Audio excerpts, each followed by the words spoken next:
ذات باری کے بارے جاننا، پیغمبر صلی اللہ علیہ وسلم کے بارے، آخرت کے بارے اور اعمال کی جزا و سزا کے بارے جاننا، یہ سارا علم الادیان ہے، جسے آپ کہہ سکتے ہیں نارمیٹو سائنسز. اور یہ حضور نے پہلا حصہ فرمایا ہے.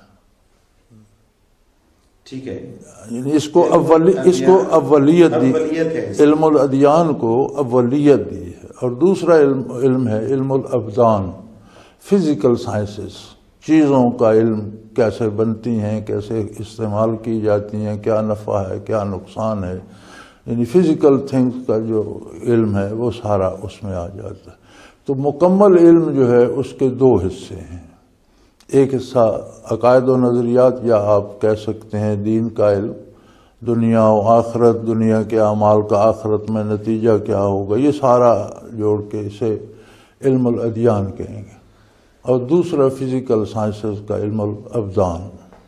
اچھا، اس میں چونکہ ہمارے پروگرام کا جو نام ہے وہ بھی المرشد ہے، اور مرشد کا مطلب رہنمائی کرنے والا، استاد، سیدھا راستہ دکھانے والا. استاد اور علم، اس کا کیا تعلق ہے؟ اور یہ اتنا سختی سے کیوں کہا گیا کہ علم حاصل کرو، خواہ تمہیں اس کے لیے چین جانا پڑے؟ اور یہ کون سا علم ہے جس کے لیے؟ یہ محاورتاً ارشاد فرمایا حضور اکرم صلی اللہ علیہ وسلم نے کہ چین عرب سے اس وقت بہت دور سمجھا جاتا تھا، اور عرب میں منڈیاں لگتی تھیں، اور ان میں مغرب سے بھی لوگ آتے تھے اور مشرق سے بھی، ہندوستان سے بھی لوگ جاتے تھے، اور چین سے بھی جاتے تھے. تو جتنے لوگ وہاں جمع ہوتے تھے اس سے بہت زیادہ دور ان ممالک میں چین تھا. تو محاورتاً حضور نے فرمایا کہ خواہ چین بھی جانا پڑے، یعنی جتنا بھی لمبا سفر کرنا پڑے تو علم حاصل کرو. اس کی وجہ یہ ہے کہ انسان کو اللہ کریم نے جو عظمت دی ہے اس کی بنیاد علم ہے. جتنا علم وہ حاصل کرتا ہے اتنا اس کی جو زندگی اور اس کی فکر اور اس کا کردار وہ پالش ہوتا جاتا ہے، اور وہ خوبصورت انسان بنتا چلا جاتا ہے. تو اگر وہ پالش نہ ہو تو پھر حیوان میں اور انسان میں کوئی فرق نہیں رہ جاتا. محض کھانا کھایا، سو گئے، بچے پیدا کیے، مر گئے. اس لیے علم کی تاکید کی گئی. اچھا، ہم یہ دیکھتے ہیں کہ بہت سارے لوگ جب دین کو پڑھتے ہیں اور پھر اس میں پھر دیگر چیزیں بھی پڑھتے ہیں، تو وہ ہم دیکھتے ہیں کہ کچھ عرصے بعد وہ دین سے دور ہو جاتے ہیں. تو ان کے پڑھنے کا سٹائل ٹھیک نہیں ہوتا، یا ان کو یہ علم نہیں ہوتا کہ ہم نے علم حاصل کیسے کرنا ہے. کیا وجوہات ہوتی ہیں اس میں؟ دو باتیں ہوتی ہیں اس میں. ایک تو جو آپ نے پہلے فرمایا کہ استاد یا مرشد، تو ہر پڑھا ہوا آدمی استاد نہیں ہوتا. آپ دیکھتے ہیں ہمارے پاس لوگ ہوتے ہیں بہت علم حاصل کرتے ہیں اور آگے پڑھا بھی سکتے ہیں، لیکن انہیں کہا جائے تو وہ لیکچر نہیں دے سکتے. بعض بہت پڑھے لکھے آدمی ہوتے ہیں، تصنیف کر سکتے ہیں، پڑھا نہیں سکتے، لیکچر نہیں دے سکتے، کتاب لکھ لیتے ہیں. تو استاد کے لیے یہ خصوصیت ضروری ہے کہ وہ علم حاصل بھی کرے اور علم منتقل کرنے کی استعداد بھی رکھتا ہو.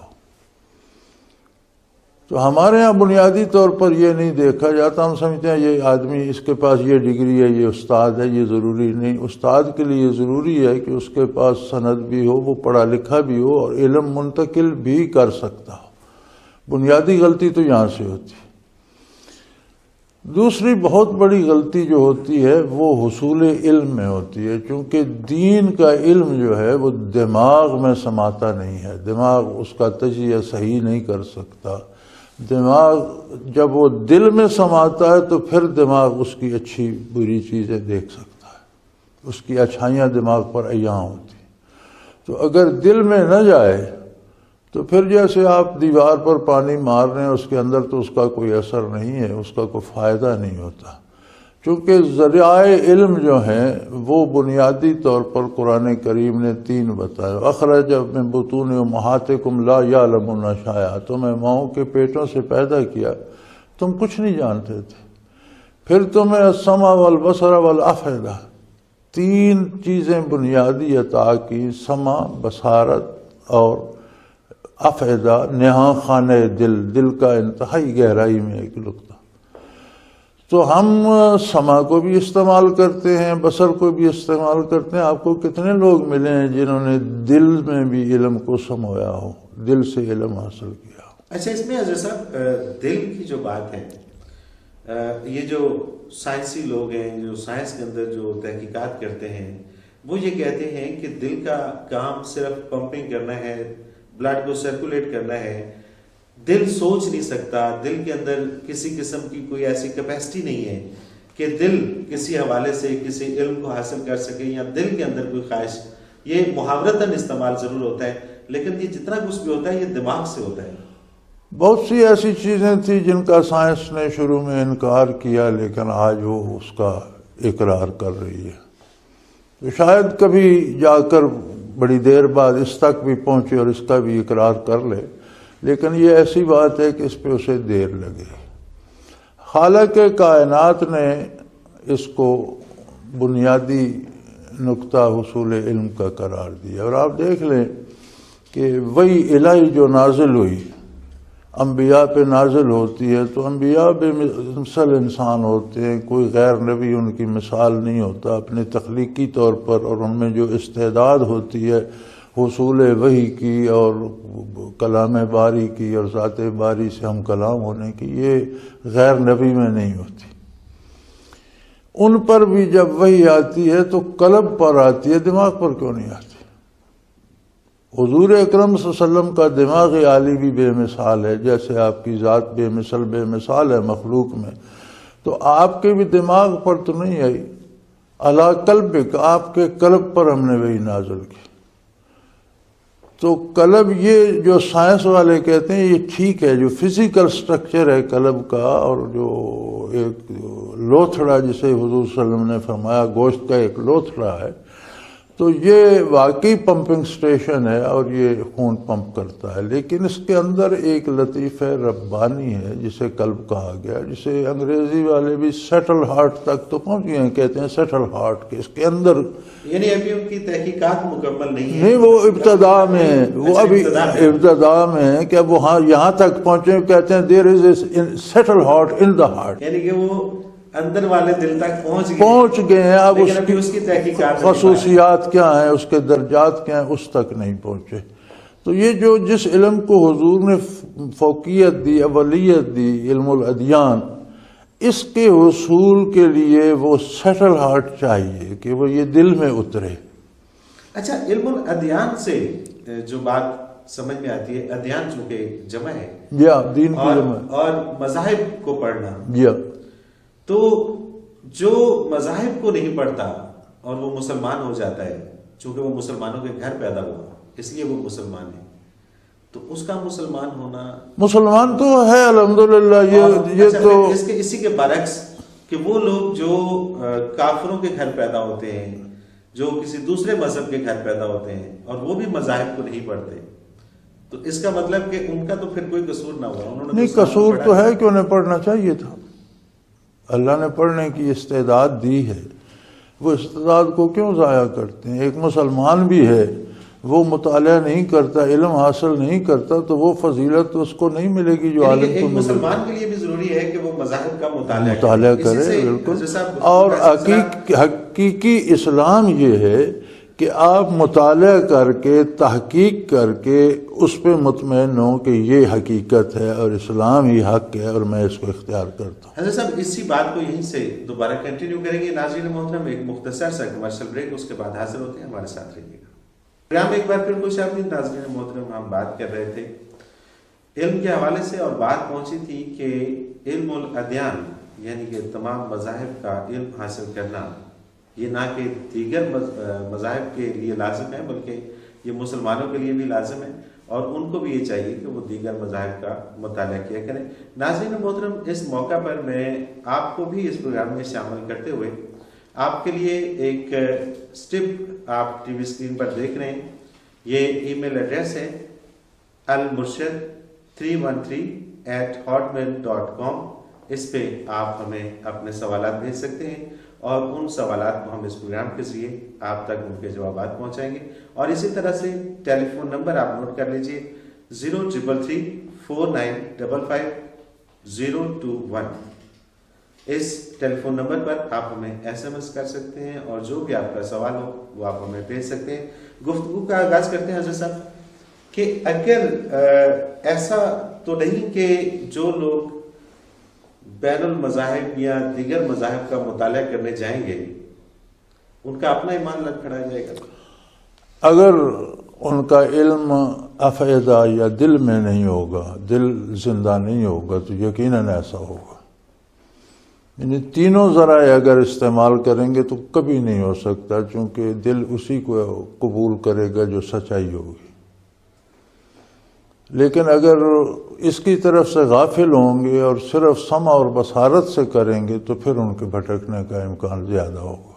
یعنی کہ یہ طے بات ہے کہ علم حاصل کرنے کے 3 ذریعے ہیں، تینوں استعمال اور کیے تینوں جائیں. اگر استعمال کیے جائیں گے اور تو بات بنے گی. اس میں اہمیت سب سے زیادہ جو ہے وہ دل کی ہے، لطیفہ قلب کی ہے، کہ جب تک وہ ادراک نہیں کرے گا وہ بیدار. اب آپ سمع بصارت کو بھی تو دیکھیں، آپ بیدار کرتے ہیں نا، ہر آدمی کی نظر وہاں نہیں پہنچی ہوتی، ہر آدمی وہ بات نہیں سن سکتا جو استاد اسے سکھاتا ہے، جو ٹیچر اسے دکھاتا ہے.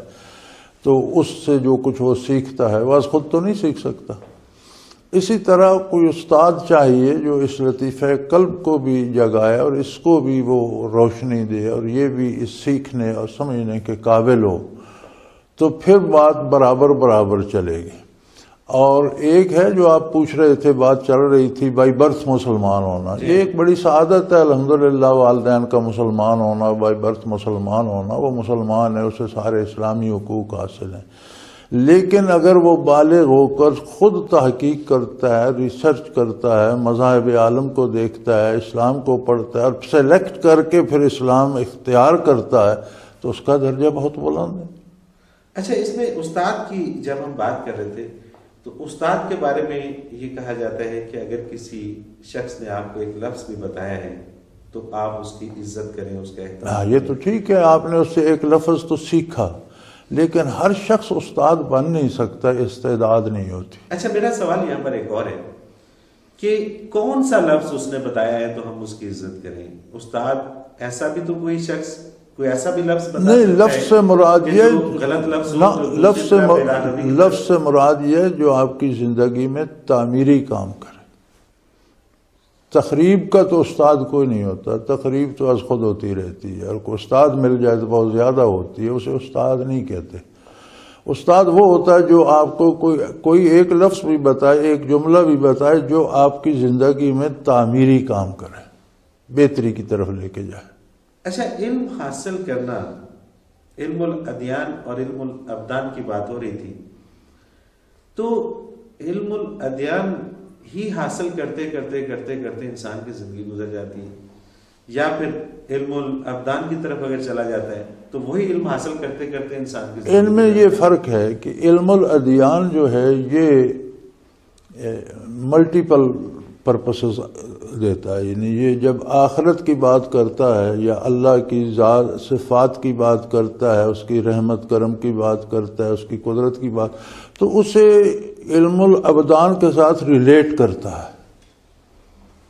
یعنی علم الادیان میں یہ فضیلت ہے کہ جب یہ بات کرتا ہے نا اللہ کی قدرت کی، اس کی رحمت کی، اس کی صفات کی، اس کی تخلیق کی یا آخرت کی، تو ہر سٹیپ پر اسے علم الابدان سے ریلیٹ کرتا ہے.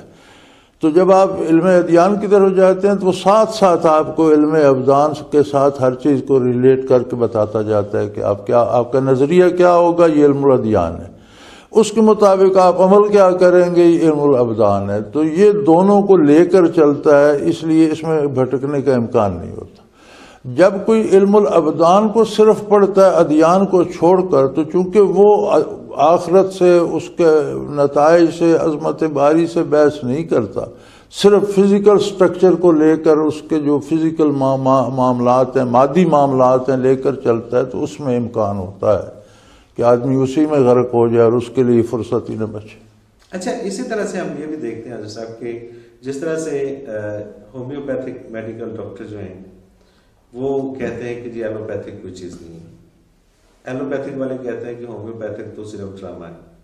اسی طرح ہم اس میں آ کے دیکھتے ہیں کہ وہ لوگ جو علم الادیان سیکھتے ہیں، پڑھتے ہیں، اس میں نالج حاصل کرتے ہیں، وہ کہتے ہیں کہ علم الابدان والے کوئی چیز نہیں ہے، وہ فارغ ہیں، اور علم الابدان والے کہتے ہیں کہ یار وہ تو پتہ نہیں کیا لوگ ہیں، اصل میں تو یہ چیز ہے۔ علم الابدان والوں کو تو میں زیادہ الزام نہیں دوں گا، چونکہ علم الابدان بحث ہی صرف مادیت کو کرتا ہے، لیکن علم الادیان والوں کو یہ نہیں کہنا چاہیے، کیونکہ علم الادیان سارا تو اسی مادی کائنات سے بحث کرتا ہے۔ علم الادیان جتنی بحث کرتا ہے وہ ہر قدم پر ساتھ مادی زندگی کو لے کے چلتا ہے۔ عقیدے میں وہ کہتا ہے یار اپنے بدن کی یہ اصلاح کرو، اپنے دماغ میں یہ بات بٹھاؤ، عمل کی ہوتی ہے تو کہتا ہے یہ بات اچھی ہے، یہ کھانے کے لیے حلال ہے، تو وہ تو سارا یعنی وہ تو مادی علوم کو ساتھ لے کے چلتا ہے علم الادیان جو ہے۔ اچھا، ایک بار پھر میں اس طرف آؤں گا کہ علم حاصل کرنے کے جو ذرائع ہیں وہ تین ہیں، اور ان تینوں میں جو سب سے اہم ذریعہ ہے وہ قلب ہے، یعنی کہ اگر کسی کی سماعت نہیں ہے، اگر کسی کی بصارت نہیں ہے، دل زندہ ہے تو، اور اس کا دل زندہ ہے تو وہ علم حاصل کر سکتا۔ کیسے؟ یہ دل جو ہے جی، یہ جب زندہ ہوتا ہے تو یہ سنتا بھی ہے، دیکھتا بھی ہے، اور اس کو وہ ذرائع بھی میسر آ جاتے ہیں جو مادی وجود کو ہے۔ بات اس کے زندہ ہونے کی ہے، اور جب دل زندہ ہو کر دیکھتا ہے تو پھر یہ صرف مادی دنیا کو نہیں دیکھتا، یہ آخرت کو بھی ساتھ دیکھتا ہے، ان حقائق تک بھی اس کی نظر جاتی ہے، اور اس کے علوم میں بہت زیادہ وسعت آ جاتی ہے۔ اگر دل اگر زندہ ہو، کوئی علم حاصل کرنا چاہیں تو آپ قرآن کریم میں دیکھیں گے تو جگہ جگہ آپ کو ملے گا کہ یہ لوگ جاہل ہیں، یہ لوگ بے مراد ہیں، یہ لوگ اس لیے کہ ہم نے ان کے دلوں کو مردہ کر دیا۔ جی ہاں، بالکل۔ جب دل مردہ ہو جاتا ہے تو پھر قرآن کریم کہتا ہے کہ ان کے کان بھی گنگے بہرے ہو گئے، ان کی زبان بھی گنگی ہو گئی، ان کی آنکھیں بھی اندھی ہو گئی، حالانکہ وہ قانون کے سلامت ہیں، بات کر رہے ہیں، دیکھ رہے ہیں۔ وہ فرماتا ہے ان کو اچھائی اور برائی اور بھلائی میں تمیز نظر نہیں آتی، تو ان کے دیکھنے کا کیا فائدہ؟ بھلی بری بات میں تمیز نہیں کر سکتے تو ان کا سننا نہ سننے کے برابر ہوا۔ جب انہیں نفع نہیں دیتا، دیکھیں نا، دیکھا جاتا ہے اپنے نفع کے لیے، سنا جاتا ہے اپنے نفع کے لیے، بات کی جاتی ہے جس سے کچھ حاصل ہو، تو جب سنیں بھی، دیکھیں بھی، بات بھی کریں اور حاصل کچھ نہ الٹا نقصان ہو تو اسے قرآن کہتا ہے یہ گنگے ہیں، بہرے ہیں، اندھے ہیں۔ یعنی جو نظر سے، بصارت سے، زبان سے جو کیفیت حاصل کرنا جو وہ نہیں کر پا رہے، ضائع کر رہے ہیں۔ تو جب دل زندہ، جیسا ایک اور سوال اٹھتا ہے کہ ہم چونکہ مسلمان ہیں، ہمارا ملک مسلمانوں کا ملک، الحمدللہ بڑی قربانیاں دی اور ایک الگ خطہ ہم نے لیا، الحمدللہ، صرف اس لیے کہ ہم آزادی سے اپنا اسلام یہاں پر پھیلا سکیں، الحمدللہ، اس پہ عمل کر سکیں۔ تو ہم دیکھتے ہیں کہ تعلیمی نظام کے اندر تو صرف دو ہی ذریعے استعمال ہو رہے ہیں، بصارت ہے یا سماعت ہے۔ یہ قلبی ذریعہ جو ہے، گزارش یہ ہے جی کہ ہم آزاد ہو گئے لیکن ہم آزاد ہو نہیں سکے۔ ہمیں یہ خوش فہمی ہے کہ ہم آزاد ہیں۔ آزادی ہوتی ہے کہ آپ اپنی مرضی سے جی سکیں۔ ہم جی رہے ہیں اسی کالونیل سسٹم کے تحت جو لارڈ کلائیو نے بنایا تھا، یعنی ہم کہنے کو آزاد ہو گئے، لیکن ہوا یہ کہ کچھ خاندان مالکوں کی جگہ، انگریزوں کی جگہ آ کر بیٹھ گئے، اور باقی پورا ملک ان کا غلام ہو گیا، سلیب ہو گیا۔ چونکہ ہمارا سسٹم سلیوری ہے، جو انگریز نے سلیوری سسٹم بنایا تھا وہی چل رہا۔ ہم نے کوئی دستور بنایا، کوئی آئین بدلا، ہم نے کوئی عدالتی نظام بدلا، ہم نے کوئی تعلیمی نظام بدلا، ہم نے کوئی سیاسی نظام بدلا، کیا ہم نے کوئی معاشی نظام بدلا؟ اپنا بنایا؟ اگر نہیں بنایا تو انگریز اگر ہندوستان میں رہے تو اس سے کیا فرق پڑتا ہے؟ ہر مذہب کو بندہ ہر جگہ رہ سکتا ہے۔